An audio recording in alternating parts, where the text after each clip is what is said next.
sur les côtes oubliées où le sel ronge les souvenirs. On dit que les morts ne partent jamais vraiment seuls.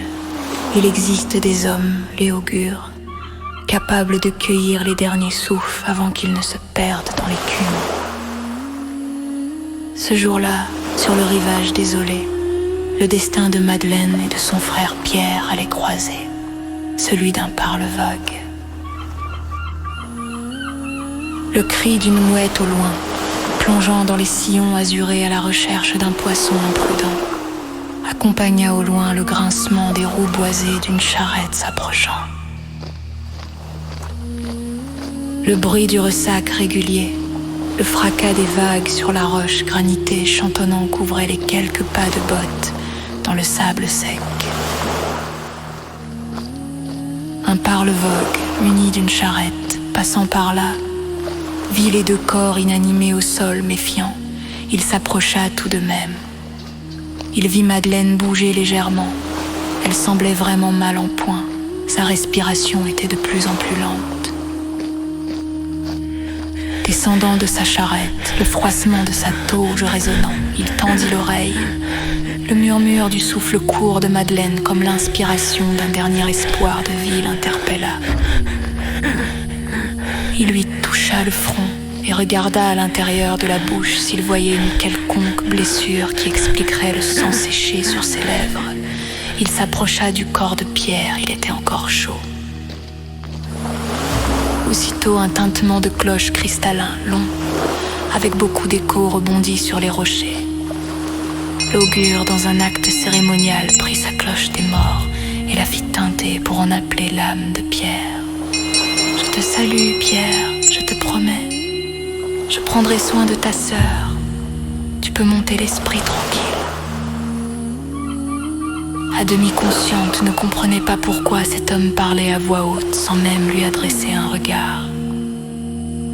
Dans la précipitation, un bruit de liquide d'une fiole débouchée occasionnèrent un léger clapotis. D'une main douce et légère, avec l'assurance d'un père attentionné, il hissa cette pauvre petite en position assise. Il dégagea la bouclette ébène souillée par l'infection et appliqua sur la plaie une décoction à base d'algues, de graisse de phoque et d'eau bénie pour la guérir, puis il fit boire Madeleine.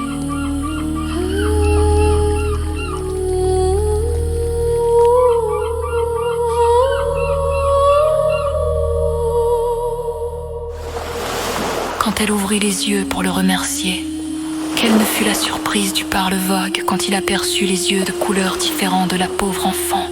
Il eut un moment une lueur d'espoir qui brillait dans ses yeux. Il semblait ému et satisfait. Il porta doucement Madeleine après avoir mis le corps de son frère dans la charrette. Enveloppé dans un linge, il fit signe à son cheval d'avancer. Le grincement de la charrette reprit, puis s'estompa sous le bruit plus fort des vagues pour la mémoire de cette fille trop tôt éteinte. Il rendit le corps du pauvre enfant au flot, l'offrant au dernier repos à la bienveillance de la mer des abysses. Il se dirigea vers la plage, fabriqua un radeau qu'il bénit, y déposa délicatement le corps de Pierre en murmurant une prière. Madeleine, dont la décoction faisait son effet, se mit à genoux et embrassa très fort son frère. Le vent soufflant sous le drap blanc, la silhouette de Pierre apparut comme une ombre qui s'éteint sous l'obscurité de la nuit et s'éveille sous les lanternes lumineuses, submergée par une vague de colère et de tristesse. La fillette s'effondra sur le sable brûlant, ses jambes dérobées par le poids de son chagrin.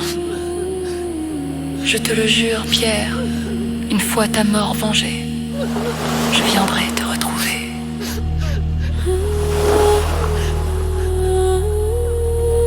Je te le jure, Pierre, une fois ta mort vengée, je viendrai te retrouver.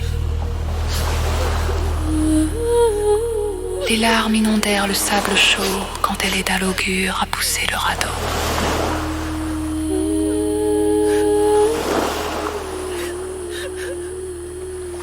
Les larmes inondèrent le sable chaud quand elle aida l'augure à pousser le radeau.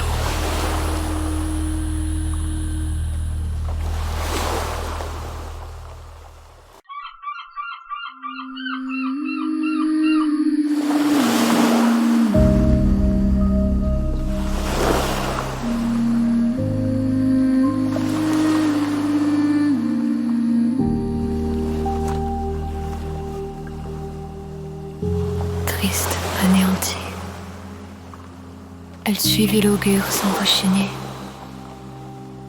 et lui offrit un toit, une chambre, mais son âme restait au dehors. Sur cette plage où chaque grain d'espoir se dissipa, lorsque le sifflement de la flèche se tut en transperçant le cœur de son frère. De sa fenêtre, une holastère de chantorage se dressait, froid et gris.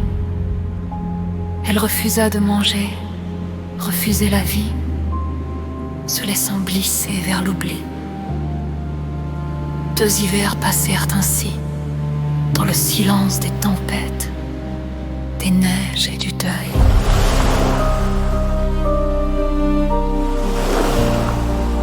Puis, les soirs de légende arrivèrent. Son père adoptif lisait. Histoire d'une enfant aux yeux verts, écoutant les murmures de la mer marée. Une enfant qui lisait dans l'eau et parlait aux morts.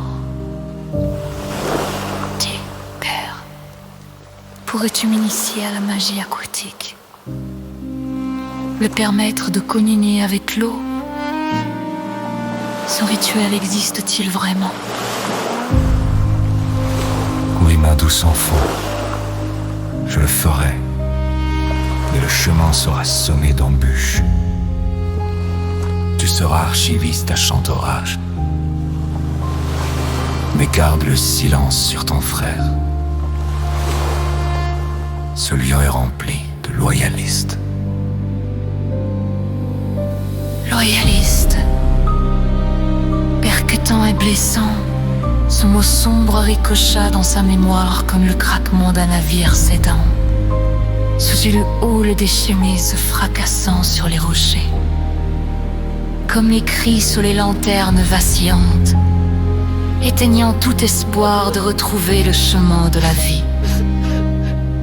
Le souvenir de ce jour noir revint, violent et glacé comme l'eau des profondeurs, engloutissant les cris désespérés des passagers, avant de sombrer dans un repos éternel.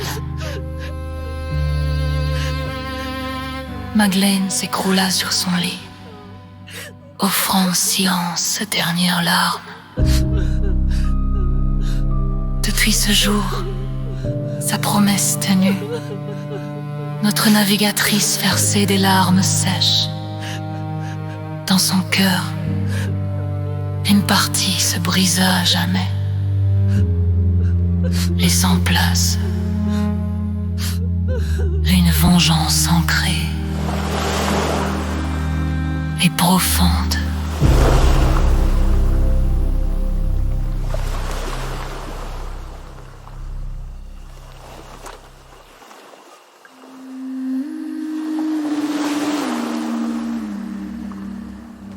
Le lendemain, son père adoptif la prépara. Franchir le seuil du monastère, c'était marcher dans la gueule du loup parmi les loyalistes. Tandis que les rafales hurlent contre la roche, le martèlement des bottes s'élève en un rythme guerrier. C'est un écho sinistre, pareil au tambour de bataille qui précède l'assaut final. Madeleine avança, le regard rivé au sol, cachant ses yeux dépareillés sous le poids de la peur. Et si elle était là, la meurtrière de mon frère, pensa-t-elle. Au garde à vous, les lances s'écartent devant le parle vague. J'emmène sœur Carreg vers le 2e sous-sol. Les marches descendent froides et humides vers les entrailles de la terre. Madeleine ferme les yeux, cherchant le sel du vent, implorant la mer marée de la protéger, de la guider sans embûche. Y archive des montagnes de parchemins, des siècles de poussière et de secrets oubliés. Ton rôle, Madeleine, sera de collecter, de classer, de restaurer. Mais l'enfant ne voyait que le poids des livres, loin de la magie, loin de l'océan, un prétexte de l'éloigner de sa destinée. Ne désespère pas dans la salle principale au moment du recueillement. Tu crois que je pourrais enfin entendre ces murmures? Interrompit Madeleine. Purifie ton cœur, mon enfant. Ton destin se lit dans tes yeux. Lasser les ombres, restaurer le passé. Attendre l'heure où les vagues vont chanter. Sous le monastère, le cœur encore loin. Elle cherche une lueur dans le grand désespoir. Bon, il n'y a plus qu'à.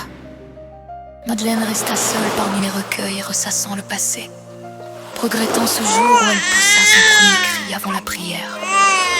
Elle s'enfonça dans les couloirs. Le monastère commençait à lui livrer ses premiers secrets. Ses yeux verront se perdant vers cet horizon. Elle observe, elle écoute, elle attend comme un enfant qui guette le retour du bateau de son père, espérant le serrer dans ses bras comme Madeleine, qui attend désespérément la caresse des murmures bienveillants de la mer des marées.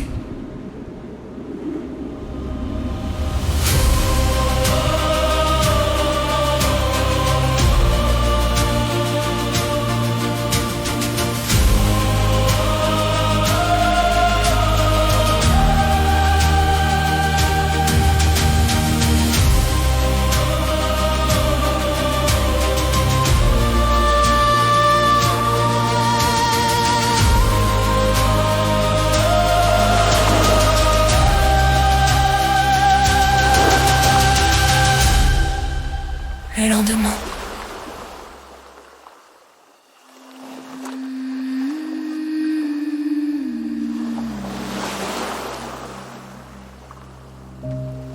des heures et des heures de classement, et toujours aucune trace d'un rituel. Des jours de recueillement, mais toujours ce silence de plomb.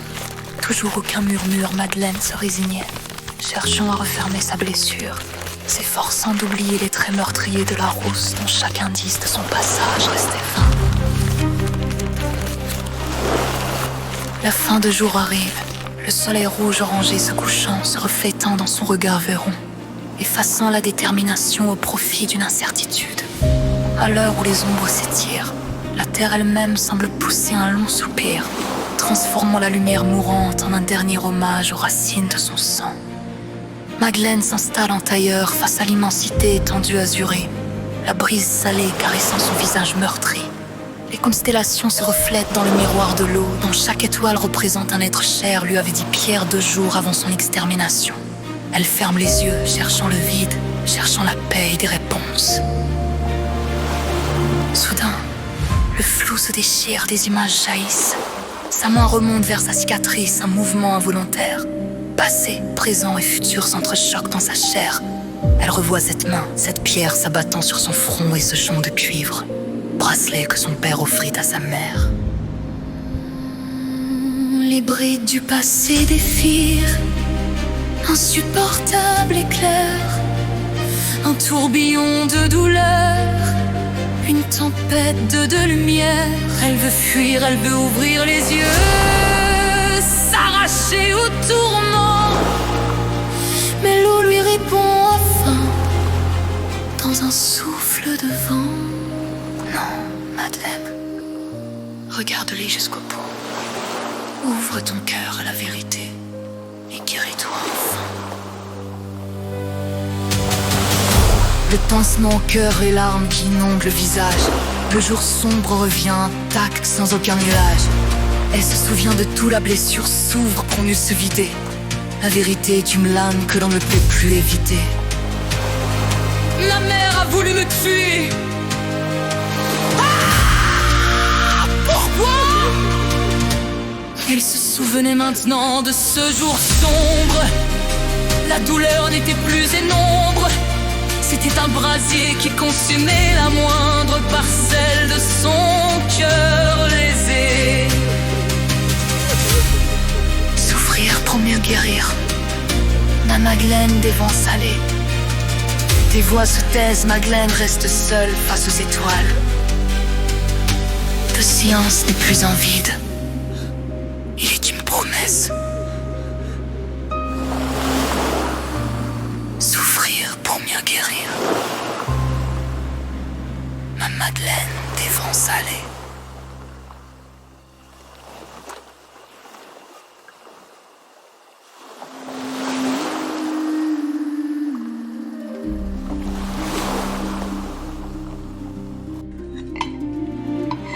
Le soir au souper, Madeleine brisa le silence.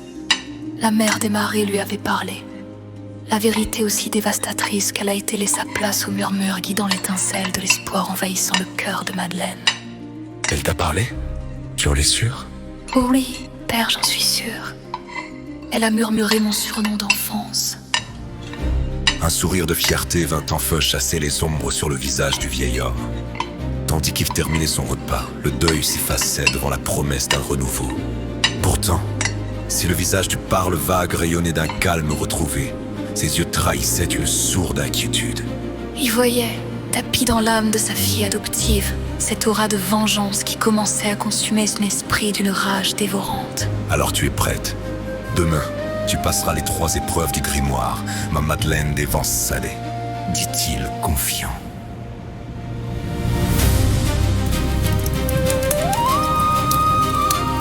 Madeleine se coucha, le cœur enfin léger, papillonnant avec les lueurs des bougies vacillantes. Les ombres du passé semblaient s'être évanouies, ou peut-être n'étaient-elles qu'assoupies. Ce dernier repas, pris dans le silence, laissait place à un plat froid qui avait le goût d'une promesse, une étincelle prête à s'embraser au moindre souffle de la vengeance. Guide ses pas, ô mère des marais. Vers sa destinée, protège cet enfant, accompagne les pas de ton enfant sur le bon chemin.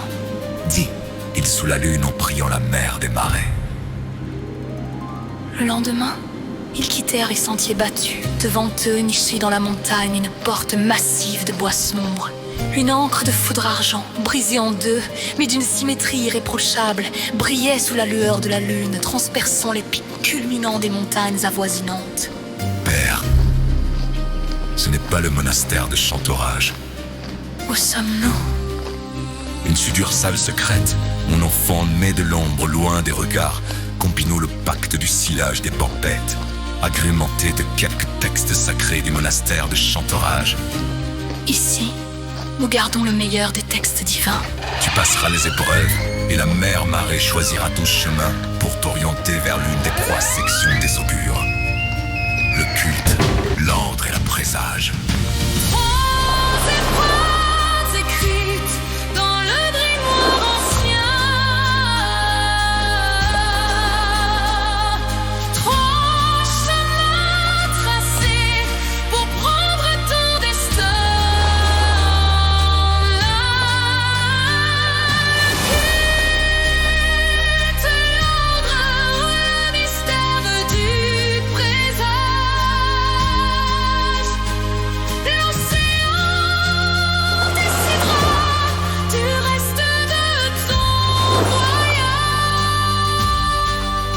Il garda le silence, ne voulant pas influencer son sort.